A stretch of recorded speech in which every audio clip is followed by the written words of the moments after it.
Hello and welcome to Guitars for Bars. I'm your host James. I squat down a little bit so you can see my face better, but I got the camera set kind of low so you can see the guitars because I know you don't want to be looking at me for 15 minutes. Okay, what we have here today is two Firefly FFLVs. I got the blue one first. I liked it so much, I got the green one. We're going to talk about the blue one first.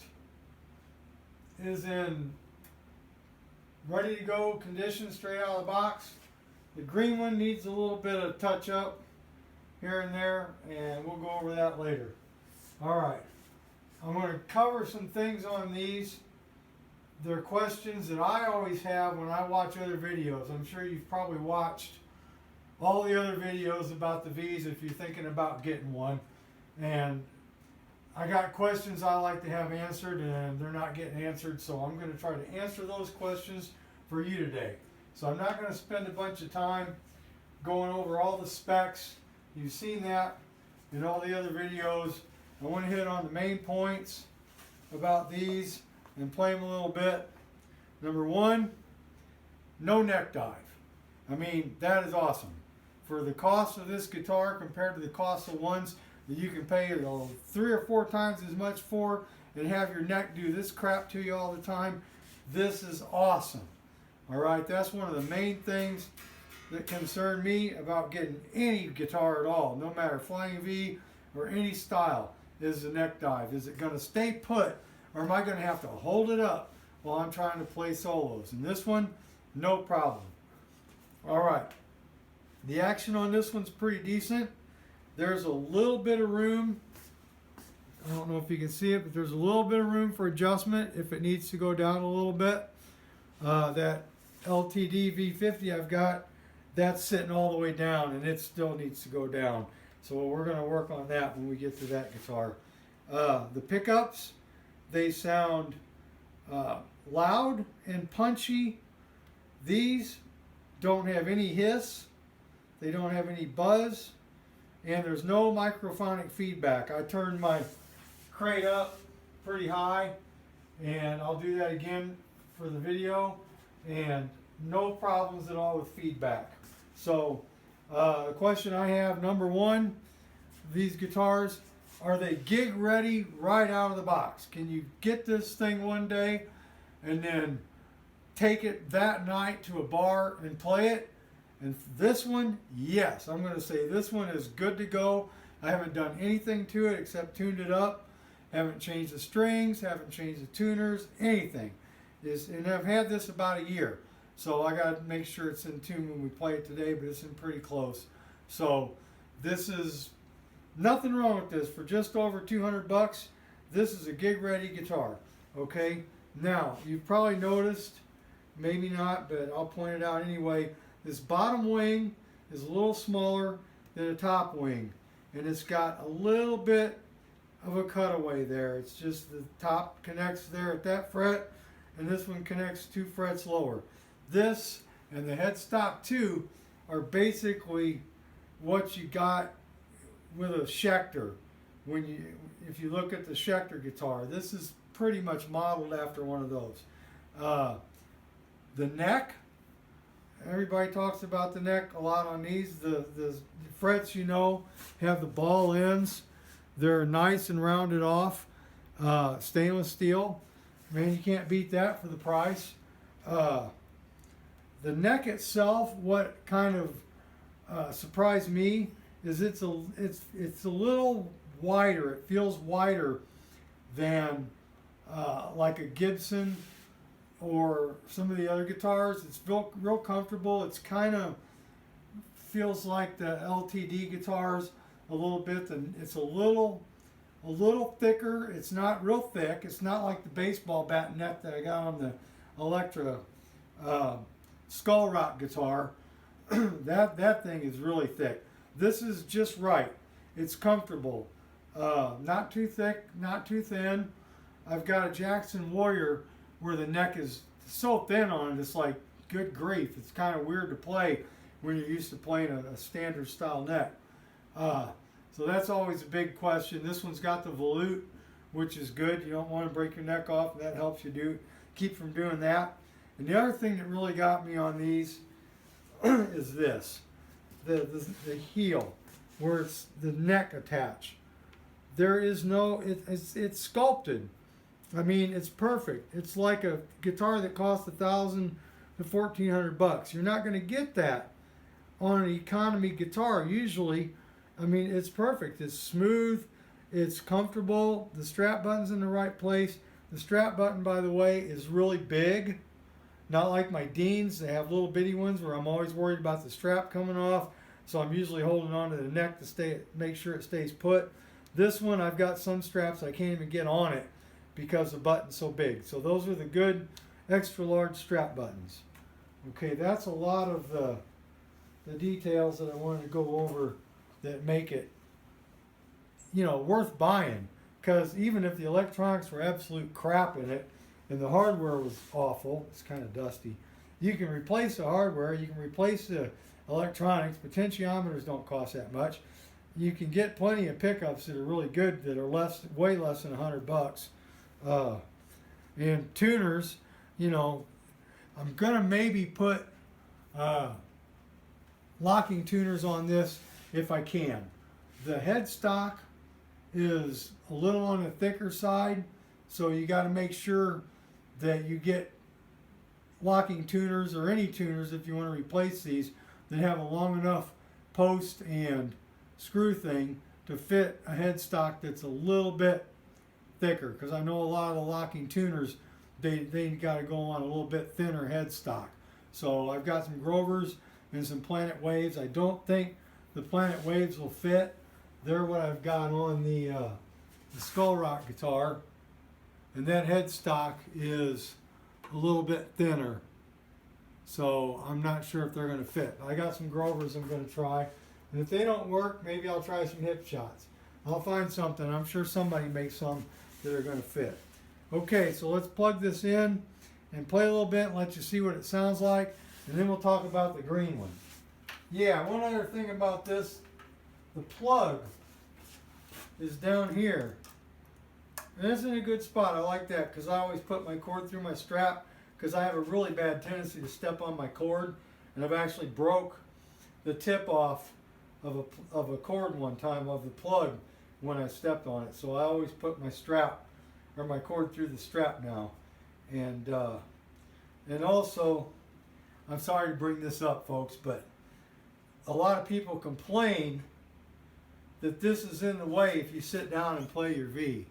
Well, I got news for you, man. V's aren't made to be sat down with. If you're playing a V, you need to stand up and rock out with that thing, because they're not a sit-down guitar. You want to sit down, play an SG or Les Paul or Strat or some other guitar that's all comfortable for that. This is a rock-out machine for playing live. You know, that's what these are for. All right, got my normal setup, my Metal Zone, my Boss Distortion DS1, my tuner.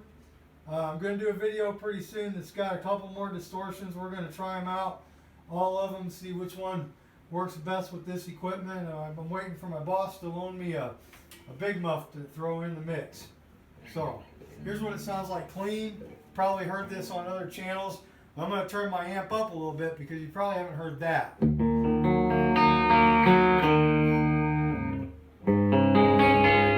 That little auto-tune.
that's the Distortion DS1.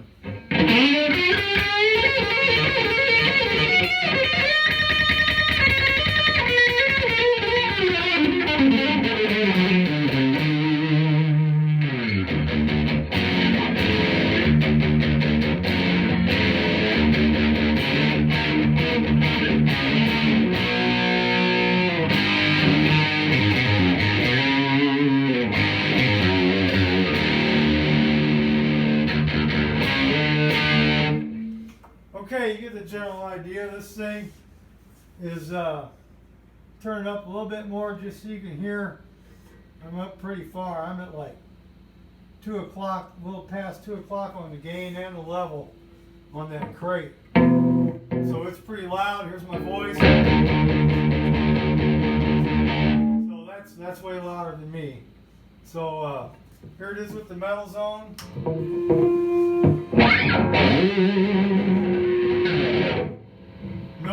No, very little electronic noise, no major hissing, no major hum, a little bit, but not much, no buzz, and no microphonic feedback. That's awesome. That's just the string feeding back there. That's kind of cool because you can sustain for days.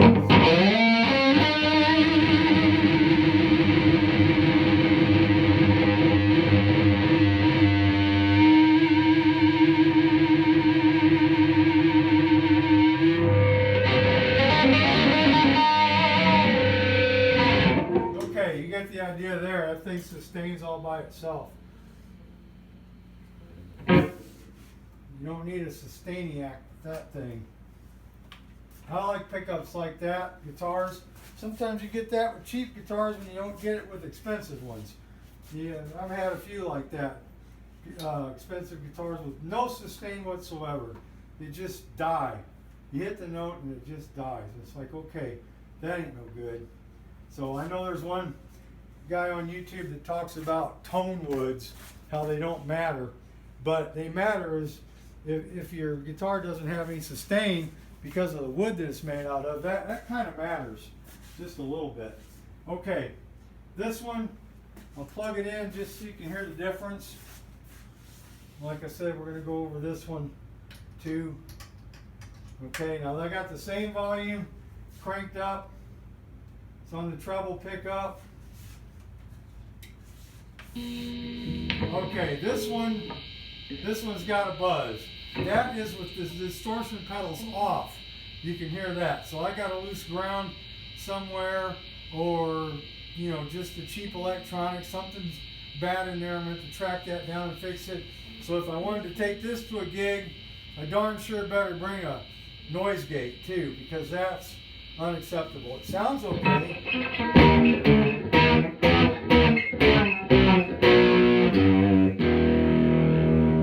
But you got that annoying buzz. And there it is with the distortion. That's bad. So, 2 Firefly guitars, 2 totally different situations with the electronics. So you be the judge on that. If you want to get one and have to work on it, or send it back and try to get another one, that's up to you. Now this one here on the website, the picture did not have a pick guard. This one, when I got it, had the pick guard. That's one bad thing about Firefly. Their pictures don't always match exactly what you're going to get. So I would have rather had it without the pick guard, but since it's the military green, the black looks okay on it. I'm not going to freak out on that. Pickups, if you notice here, I got a couple DiMarzio X2Ns. I think I'm going to put those in it. They're yellow, which I really wanted to get green, but they don't really make the right green. And besides, these are old. I mean, I've had these things close to 20 years. Everything I got I've had for like 18 years, okay? So these, the wiring is actually wired to the pickup. The ones they make now, they have a plug, and it comes with the wiring with the plug on it. So you put the wiring in, then you plug your pickup into it. I guess they do that now so that you can change pickups easy. I'd rather just put those in and leave it. So I'm probably going to put those in this. I'm going to get new pots for it because, you know, pots are cheap. You know, they're not very expensive. And it's definitely worth fixing up. And then I'm probably going to get like a radiation sticker and put on here. So, you know, we got the problems with the electronics on this one. So that's not a big deal. It's not something I can't do myself.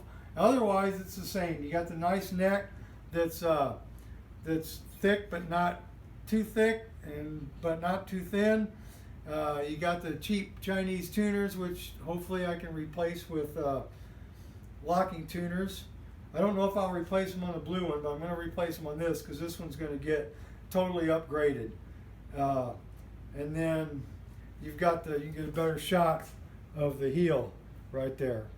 Because I think that's just awesome, man. That is the biggest selling point on this guitar, is the neck and the heel and the weight. It's not heavy, but it's balanced. It might have a little bit of neck droop there once you put the locking tuners on it. I'll do another video once I got this one all fixed up with its final form with all the new parts and I eliminate this buzz. Yeah, it could just be the ground wire going to the bridge of the tailpiece isn't connected right or making good contact. Not a big deal. I'll figure it out. Had to do that kind of thing before. So, all right, just for comparison purposes with some Duncans, just to see how that sounds.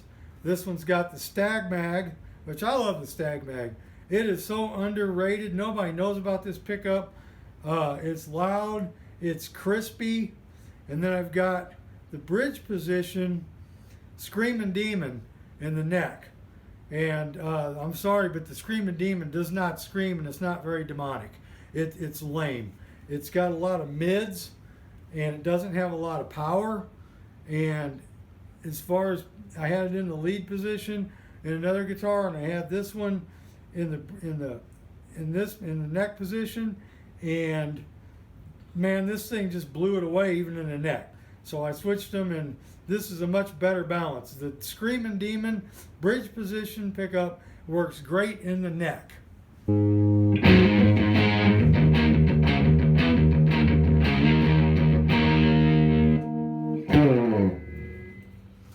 Yeah, this switch kind of gives me trouble sometimes.